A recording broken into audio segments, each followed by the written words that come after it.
We have a guest joining us right now from Kiev. We have Peter Zalmayev joining us from Kiev. Peter, if you can hear me, if you can tell us what exactly is the situation in Kiev right now. Are you all safe? Have you experienced these rocket attacks, and how new is this to the city after, we believe, a couple of months that it's faced this? Yes, well, I'm safe. I am safe. I woke up this morning around 8 a.m. When I heard rockets flying over my building. Since then, there have been probably 7 or 8 such strikes, missile strikes on Kiev, a couple of explosions right behind my house. Right now it's quiet. The police and the, ambulances, fire trucks are clearing out the debris. There are several, probably dead, 10 individuals dead, maybe more. But right now it's quiet, even though obviously we can expect more attacks throughout the day. So one of the questions that people have been asking is this how Russia will retaliate to any perceived Ukrainian activity against it? If that is the case, what is your analysis of the ongoings in this war, the way and the shape and the direction in which it's headed, Peter?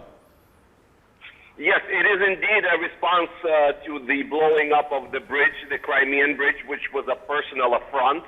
A slap in the face of Putin, who had just celebrated the day before his 70th anniversary, and the bridge was blown up. It was a personal project of Vladimir Putin, which he inaugurated. He opened it in 2018, and so Putin's right-wing, acolytes demanded a forceful response. They pressured him, not to say that he was not willing to do it, but there is now, instead of trying to unwind and this war, calls are being issued to, adopt increasingly draconian actions. So let me just say there's a big difference between blowing up a bridge, which was transporting Russian military men to Ukraine, material and weapons, and striking against civilians in the center of Kiev. There were no military targets, to my knowledge, in Kiev.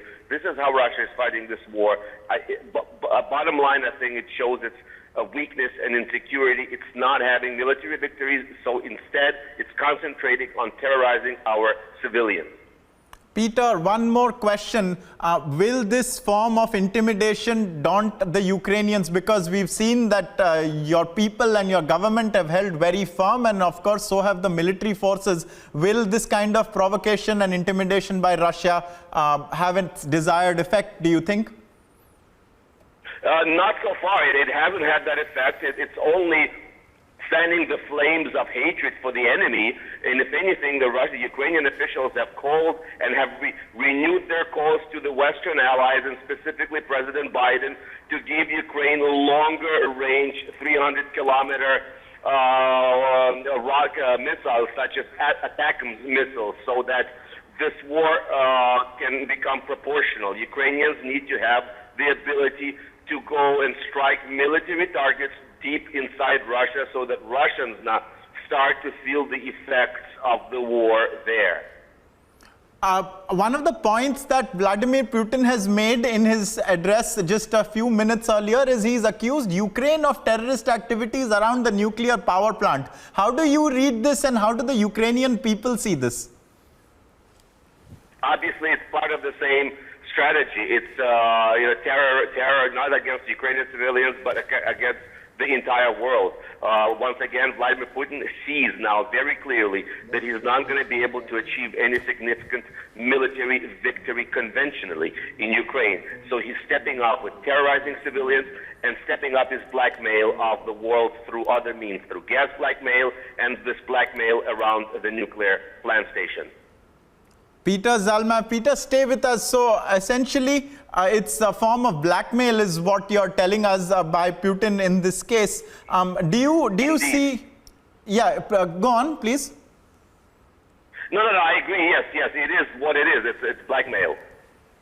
All right, and we've heard a response from the Ukrainian President Zelensky, and he says that this is an effort by Russia to wipe off Ukraine from the face of the map of the earth. Is this how the Ukrainian people see it? Clearly, there is absolutely no change in their position, isn't there? That's true. You know, I guess Putin could live with Ukrainians if they agree to submit to him, if they agree to give up their language, if they agree to give up their culture, their literature. Those kinds of Ukrainians he could tolerate, sort of like the ones under the Soviet Union. He cannot tolerate Ukraine that is a liberal democracy. It's a continuous challenge to his not just authoritarian anymore rule, but his totalitarian rule. He sees Ukraine as an existential threat, and it's become a self-fulfilling prophecy. He started this war against Ukrainians, and then he is surprised why Ukrainians hate him. You know, they have willed this war upon themselves, and now they feel like Ukraine has become a threat to Russia. It's not a threat to Russia. It's a threat to Vladimir Putin's Russia. It's a threat to Russian totalitarianism that thinks that by force, it can go and change other countries' borders. Right. Peter, stay with us. We are picking up a visual that has come in, a heartening visual that has come in from Ukraine of children in a bunker singing the national anthem and sending a clear message that their spirits will not be broken. Viewers, take a look at this.